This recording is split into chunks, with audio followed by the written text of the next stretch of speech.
Good afternoon, everyone. This is day 34 of the Trump Republican shutdown.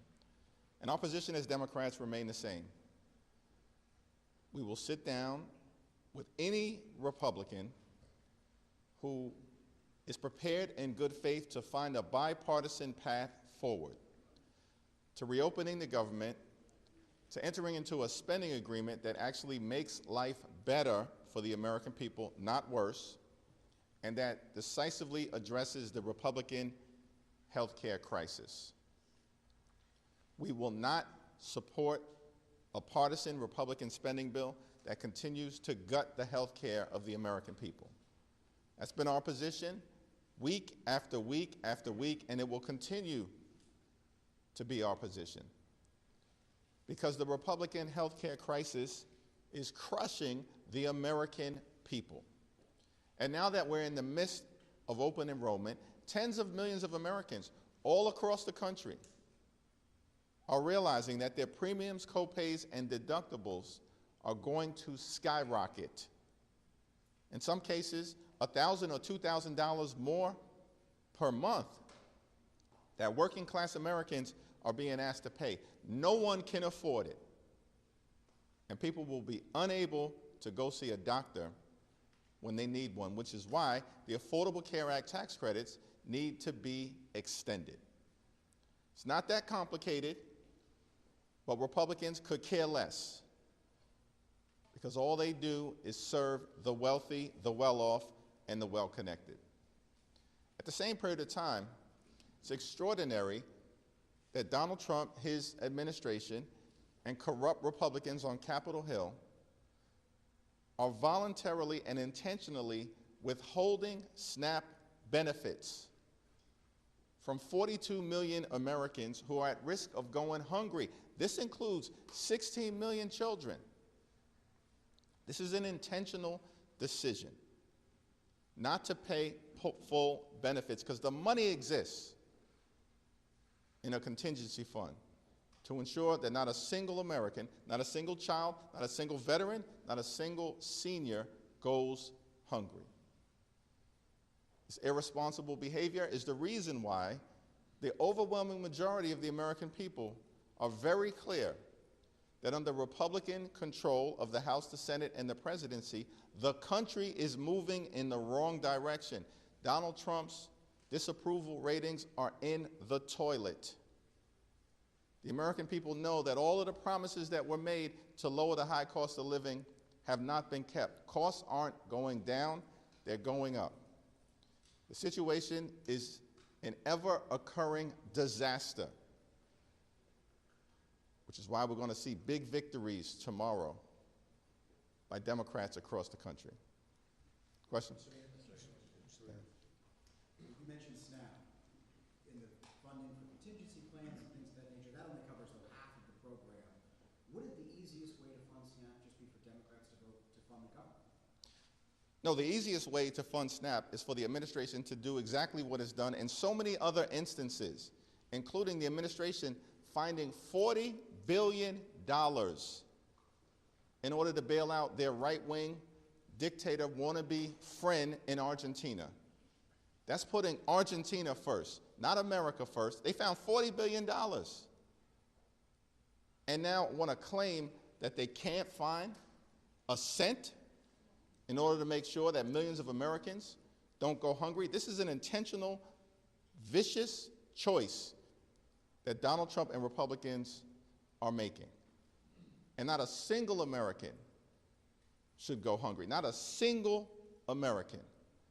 And it's the fault of Republicans that that is happening in this country right now. Thank you. Thank you. Leader Jeffries, what do you say to progressives who are disappointed at your slow embrace of Zoran Mamdani and yesterday saying you do not believe he's the future of the party? What I indicated is that if we truly believe, as many of us do, that Donald Trump represents an existential threat to everything, that in order for us to get from where we are to where we need to go and end the national nightmare, then House Democrats are going to have to be successful in taking back control of the House of Representatives. What about the slow embrace of Mamdani? I issued a statement on the eve of early voting, and the statement speaks for itself. It was reported earlier today that Nancy Pelosi is thinking about stepping down after tomorrow's election. What are your thoughts on a potential future in which Pelosi is no longer part of the party? Well, Nancy Pelosi is an iconic, legendary, transformational figure who has done so many things over so many years to make life better for so many people. Ultimately, we'll wait on her to see what decision that she makes. And there's nothing really more to say beyond that. Thank you. On the other side of the building, we heard last week that the SNAP deadline being today was one of the drivers of behind-the-scenes bipartisan discussions. Now that we know that half of the SNAP benefits are going to go out, a little more than 50%, is there still that urgency from both sides, in your view, to try to work out some kind of off-ramp here? The urgency, as far as I'm concerned, for Democrats, is that we need to reopen the government. We need to find a bipartisan path forward to enacting a spending agreement that actually makes life better for the American people. But we also have to decisively address the Republican health care crisis. In a year where Republicans have enacted the largest cut to Medicaid in American history, almost $1 trillion ripped away from more than 14 million Americans. Hospitals, nursing homes, and community-based health centers are closing all across the country because of Republican policies and what they did in their one big ugly bill. Medicare is confronting a possible $536 billion cut this year if Congress doesn't act by the end of December because of the one big ugly bill. And then on top of all of that, as we find ourselves now in open enrollment, tens of millions of Americans are experiencing dramatically increased premiums, copays, and deductibles because Republicans are unwilling to find a dime to extend the Affordable Care Act tax credits for working class, middle class, and everyday Americans. That's why Democrats have been in this fight, to make sure that we are delivering for the American people, lowering the high cost of living and addressing the Republican health care crisis. And it should be done with urgency now. But Mike Johnson and Republicans on Capitol Hill, who don't work for the American people, they just work for Donald Trump, he's their boss, have canceled votes now for 6 consecutive weeks. They're nowhere to be found. They're missing in action. They're scattered throughout the country and the world. They're on a taxpayer-funded vacation while hardworking federal employees have been furloughed or being forced to work without pay. That's sick. That's a sick thing that Republicans are doing. So as Democrats, we're in this fight. Today, we'll be in this fight. Tomorrow, we'll continue to be in this fight until we address the issues that need to be addressed for the American people. Mr. Leader. Leader Jeffries, I guess on the Epstein files, which still have not been released, on a personal note, how does it feel to work with so many grown adults who have been obstructing the release of these Epstein files and, in effect, protecting pedophiles? Well, the Trump administration and Mike Johnson are running a pedophile protection program. That's what they've been doing. And that's the reason why they refused to swear in Representative-elect Adelita Grijalva. For weeks now. She was elected in late September decisively. And Representative-elect Adelita Grijalva still hasn't been sworn in because she'll become the 218th vote on an up or down piece of legislation that will require the Department of Justice to release the Epstein files. And yet week after week after week have gone by and Representative-elect Adelita Grijalva is unable to serve 800,000 plus people in the state of Arizona, all because of the pedophile protection program being run by Mike Johnson and House Republicans at the direction of their boss, Donald J. Trump. Thank you, Mr. Leader. You referenced the elections tomorrow, and you expressed for weeks that you expect successful win in Virginia, New Jersey, and California. I'm curious if you believe those victories will be a result of you all presenting yourselves as a check on the Trump administration, or do you feel like Democrats have done an effective job kind of articulating the vision of what America will look like when Democrats are in control, not just resisting what the Trump administration has done, but also putting forward the vision to fix healthcare, as you said, put forward comprehensive immigration, all of the policy kind of planks that Americans are looking for government to fix. Have Democrats this year effectively put forward that vision, or is this just all about a referendum on President Trump and his administration?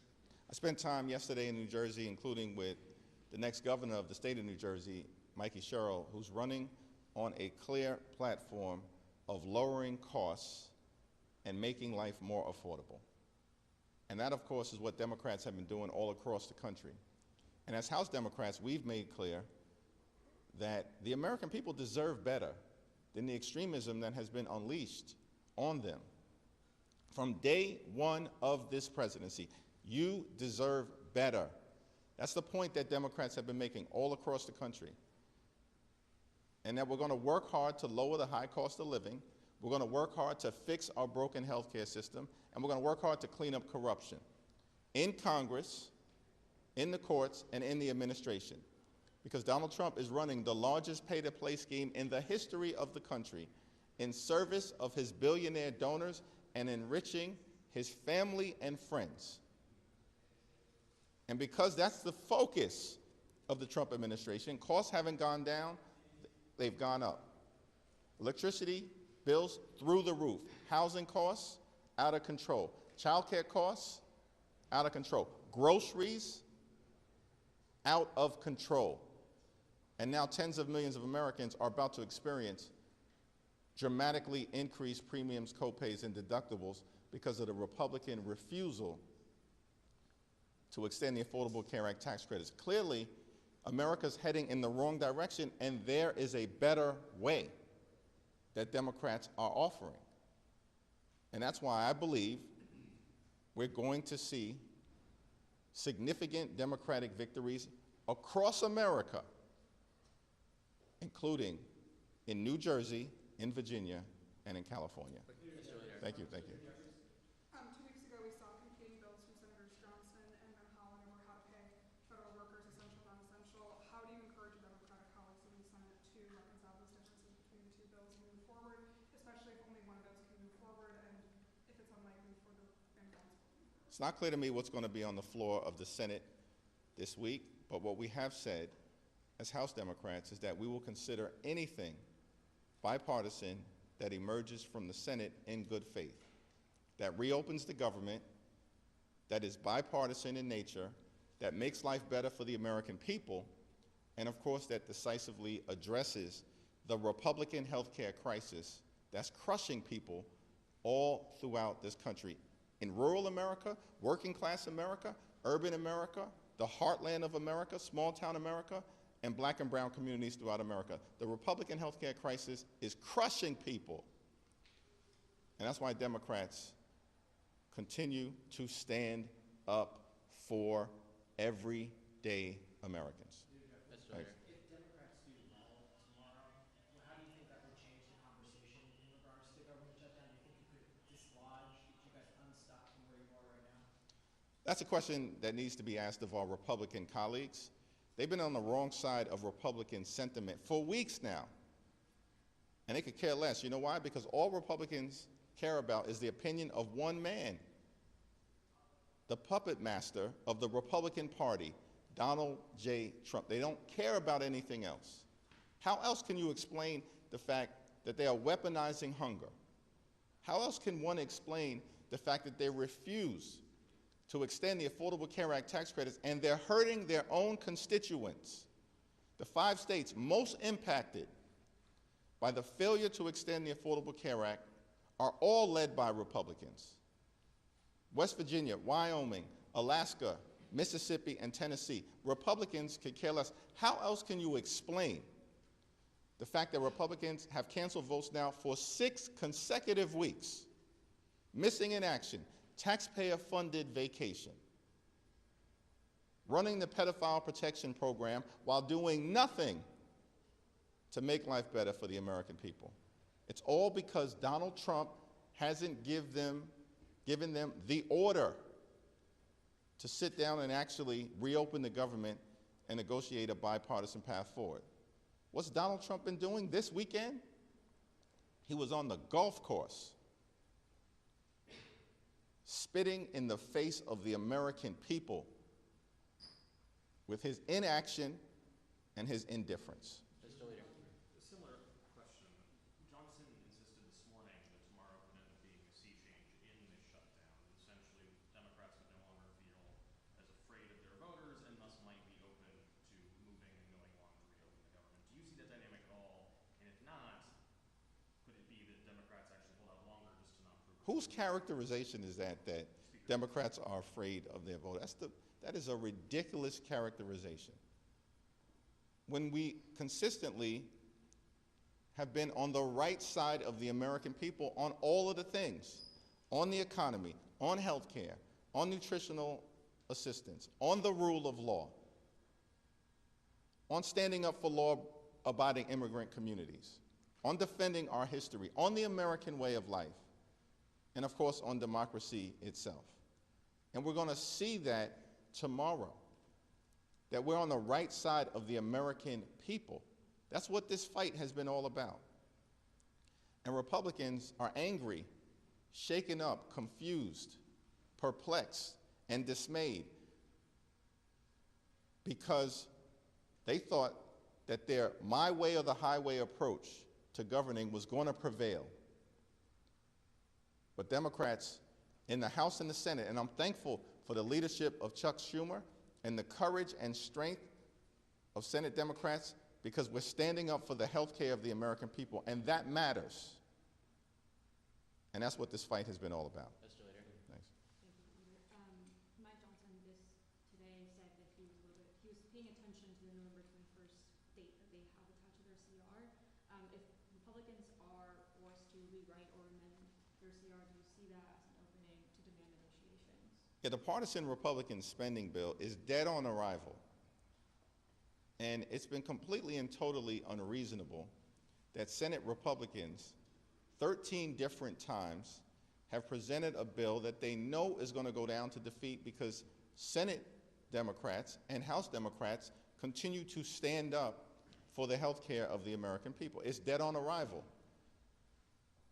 And if in the next day or so, House and Senate Republicans finally come to that conclusion, then maybe that's a small step in the right direction as it relates to actually having bipartisan conversations to enact an enlightened spending bill that actually makes life better for the American people and doesn't continue to gut the health care of everyday Americans. Mr. Leader. Sorry.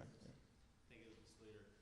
On multiple prior occasions when Republicans have shut down the government, they never got whatever policy demands they were getting at that time. Tomorrow will tie the record for the longest shutdown in history. Do you feel like Democrats are closer to getting their policy demands here, or is this change in strategy going to be necessary soon? Our position remains clear. Reopen the government. Let's stand by our hardworking federal civil servants. Let's find a bipartisan path forward to enacting a spending agreement that actually lowers costs, because the cost of living in America is too high. This country is far too expensive. Donald Trump and his tariffs are making things worse, not better. And anything that we do, any path that we find to move forward, has to decisively address the Republican health care crisis. Thank you, everyone.